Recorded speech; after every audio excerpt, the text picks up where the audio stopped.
Olá pessoal, tudo na paz? Aqui é o irmão Alex novamente, com mais um estudo aqui sobre algumas palavras que se contém na Bíblia Sagrada. E hoje nós vamos conhecer um pouquinho sobre o divórcio. Na época de Jesus, os israelitas, que a lei de Moisés fala sobre o divórcio, beleza? Isso aqui é muito importante, pessoal, para que nós venhamos aprender e não ficar sobre ensinamentos errados dos dias atuais. Nós temos que aprender qual era a visão do povo na época em relação ao assunto, em relação a algumas palavras, para que nós venhamos ter uma compreensão melhor do que acontecia na época, beleza? Então hoje nós vamos falar sobre divórcio. O Antigo Testamento. Ao contrário dos códigos mesopotâmicos de leis, os códigos hebraicos não contêm normas explícitas sobre o divórcio. O Código do Deuteronômio estabelece que o homem que se divorcia de sua mulher deve declará-lo por escrito. Está em Deuteronômio, capítulo 24, verso 1. Seja por analogia com as leis mesopotâmicas, seja pelo contexto geral do Antigo Testamento, pode-se presumir que somente o marido tivesse o direito de se divorciar. Tal direito era nulo quando o marido acusava falsamente a mulher de relações pré-conjugais. Deuteronômio, capítulo 22, do verso 13 ao 19. Ou se houvesse violentado antes do matrimônio. Deuteronômio, capítulo 22, verso 28 e 29. A mulher divorciada era livre para se casar de novo, mas não podia voltar para o primeiro marido quando o segundo matrimônio acabasse com a morte ou com outro divórcio. Deuteronômio, capítulo 24, do 1 ao 4.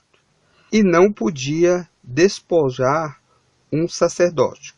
Levítico, capítulo 21, verso 7. Tal como está registrado em Oséias 2:4. A fórmula do divórcio era a seguinte: ela não é a minha esposa e eu não sou o seu marido. Provavelmente essa fórmula constitui o negativo da fórmula matrimonial. Não há indicações sobre a frequência do divórcio em Israel. No período pós-exílio, Malaquias censura aqueles que abandonam a mulher da sua juventude. Malaquias capítulo 2, verso 14 e 15. O mesmo em Eclesiástico, capítulo 7, verso 26. Mas Eclesiástico aconselha o divórcio no caso da mulher má, no verso 25 e 26 do capítulo 2. Não se tem nenhuma indicação sobre as causas jurídicas do divórcio. Deuteronômio capítulo 24, verso 1. Apresenta somente a obscura expressão, literalmente nudez de uma causa. Talvez a expressão de um comportamento imoral. A frase provavelmente não representa o adultério, que era considerado como uma ofensa capital, mas poderia representar uma forma suscita causas legais conhecidas no uso corrente ou então contidas em prescrições jurídicas que não chegaram ao nosso conhecimento. No Novo Testamento, à exceção de duas passagens evangélicas, o ensinamento de Jesus sobre o divórcio é claro e sintético. Aquele que se divorcia de sua mulher para esposar outra comete adultério. E aquele que já é divorciada e se casa novamente, também comete adultério. Que está em Marcos, capítulo 10, do verso 1 ao 12, e Lucas, capítulo 16, verso 18. Marcos 10 e 12. É um acréscimo feito tendo em vista a lei romana, que permitia uma mulher pedisse divórcio, pois segundo a lei hebraica e do Oriente Médio, só o homem podia se divorciar. Duas passagens do Novo Testamento já não são tão claras assim, tendo sido amplamente discutida pelos intérpretes. Em Mateus capítulo 5, verso 32, e a fórmula de Marcos e Lucas é assim interpretada: todo aquele que repudiar sua mulher, a não ser por motivo de fornicação, faz. Em Mateus capítulo 19, do verso 1, paralelo a Marcos capítulo 10, verso 1, é dada a explicação: todo aquele que repudiar a sua mulher, exceto por motivo de fornicação, tal como se encontrava em Mateus, é lícito repudiar a própria mulher por qualquer motivo que seja.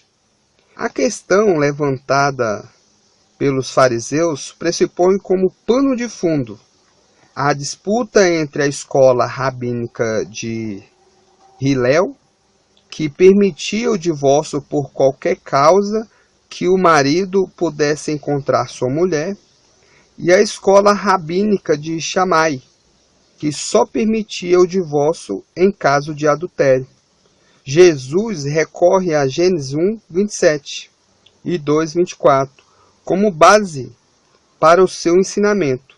Muitos intérpretes consideram que a versão de Mateus constitui uma tradição vigorante na comunidade cristã primitiva, que teria sido conservada na igreja grega desde os primórdios.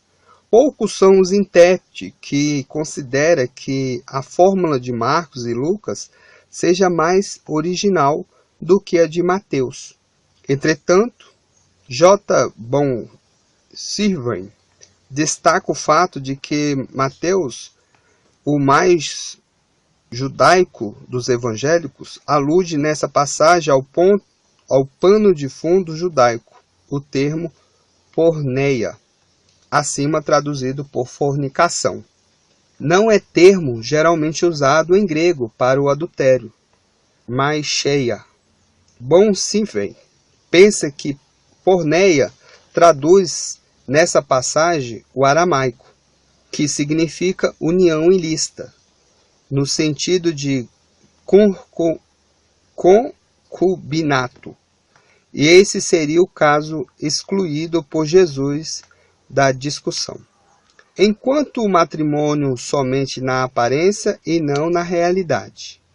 Tal como se encontra em Marcos e Lucas, a fórmula é contrária a toda a interpretação judaica conhecida, representando uma das características mais originais do ensino moral de Jesus.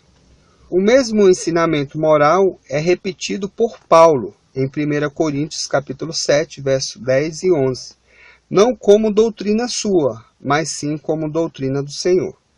Paulo, entretanto, permite o divórcio no caso de um crente cuja esposa não é crente, se afasta quando o marido se torna cristão. 1 Coríntios capítulo 7, verso 12 e 16. Beleza, pessoal? Só até aqui, né? Eu peguei essas informações no dicionário bíblico aqui, muito bacana, interessantíssimo, né? E tá aí, para quem tinha dúvida em relação ao divórcio.